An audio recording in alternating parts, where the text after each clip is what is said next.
So I have an update on the Joe Rogan controversy. A while ago, I did a video just explaining the thing about Neil Young, but we have some new developments, and the story keeps going. I thought it was going to fizzle out, like usually these little stupid controversies. And to rewind it, I was just noticing like if you look at CNN or some of the like more mainstream media sources, they kept having articles about like what Joe Rogan said, and it's just so strange that why would these news media outlets talk about just like one podcast in particular? I mean, yes, he's the most popular podcast, but there's thousands of podcasts. It's like why would they just like their fixation on just one person, a comedian no less, right?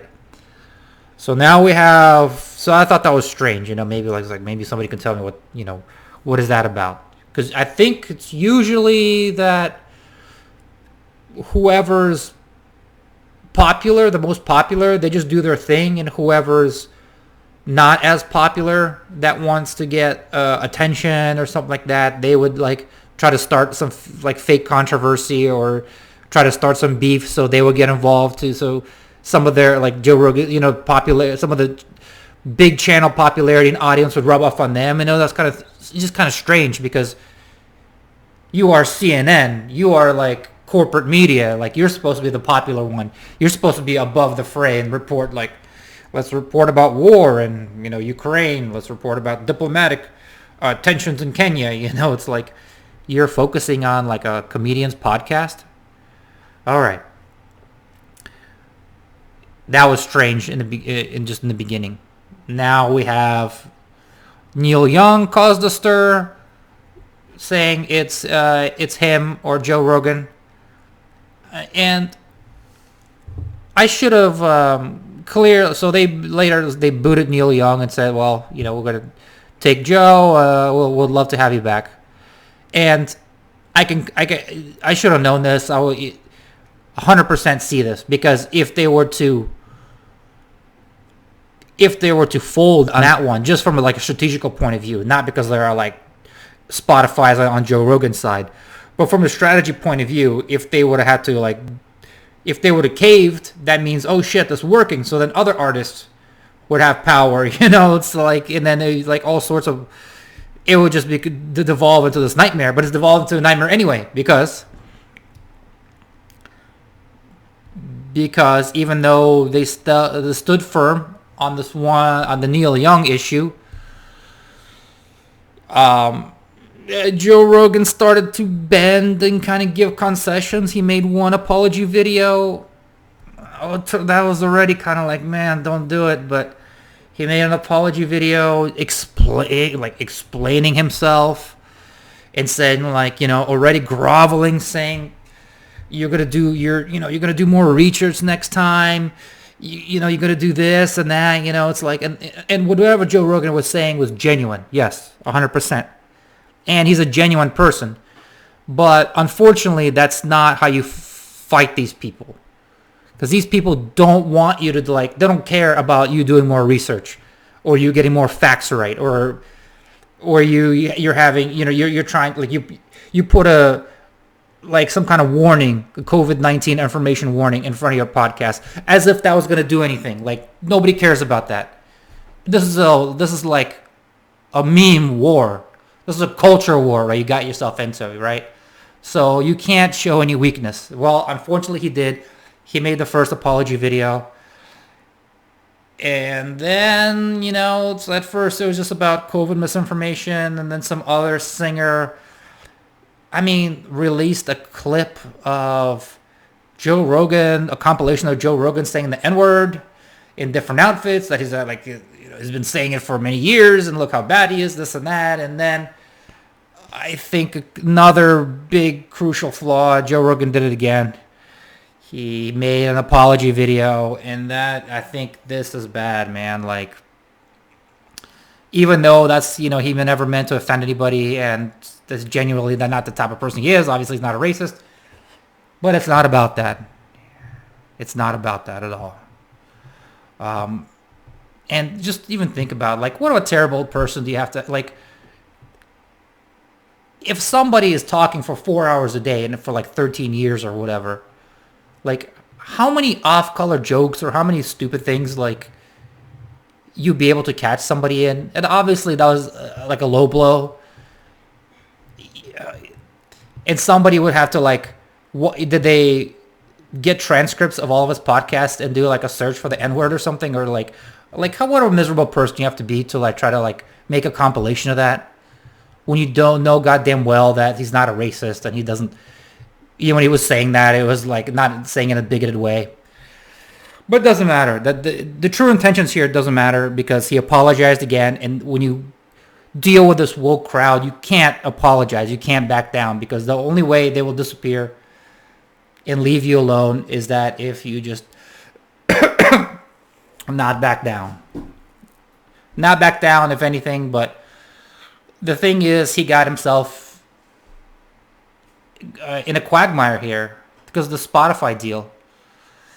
And him being on Spotify is a big company. It's a corporate company. So now, I mean, I worked for big companies and I work with HR. I mean, I filled out paperwork for HR departments, and you have to understand that culture. He surrounded himself with people or whatever that are putting so much pressure. It's like, it's as ridiculous as a comedian being on stage and writing down their jokes, but you're representing like Pepsi or you're representing Target, and some corporate lawyers and a corporate HR department is going to go over your jokes and is going to try to edit certain things out, and they're going to debate, like your inclusive and diversity team is going to debate this line and that line and going to like modify that and whatever.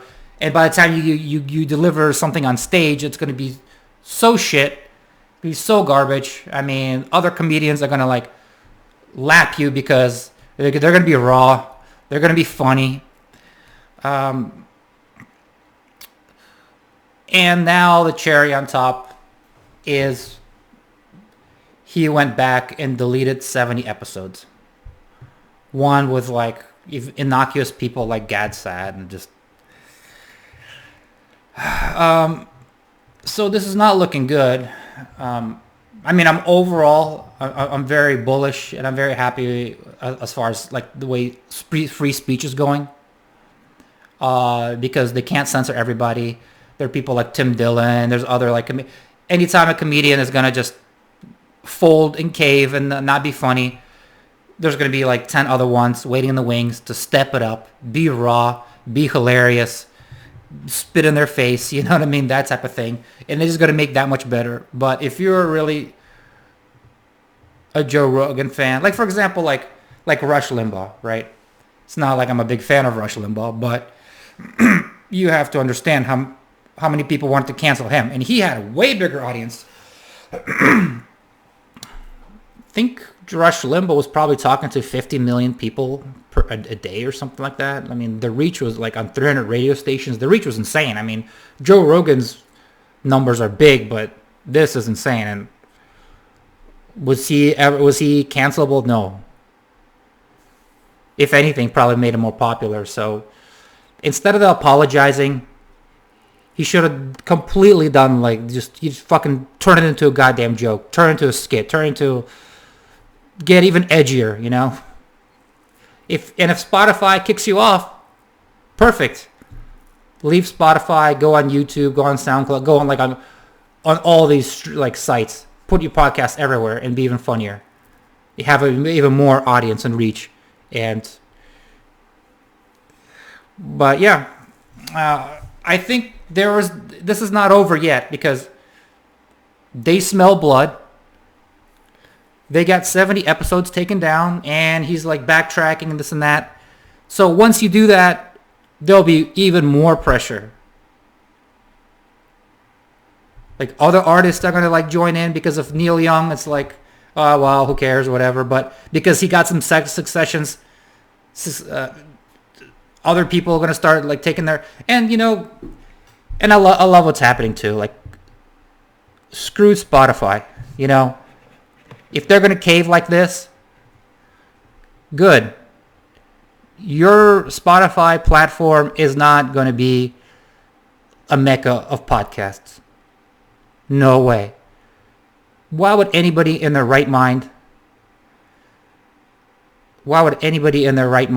who's got like up and coming personality, like podcast personality, put their stuff exclusively on your site to get HR'd and corporatized to death? Just like I think it was like Gimlet and Reply All. Spotify bought that for like $1 billion, something insane, and they ruined and they had some like woke controversy on Reply All and completely disintegrated. Like their head flagship podcast that they paid for $1 billion just disintegrated into the thin air. It's gonna be the same thing. So Spotify should just stick to music, even though. Why is that? Like what?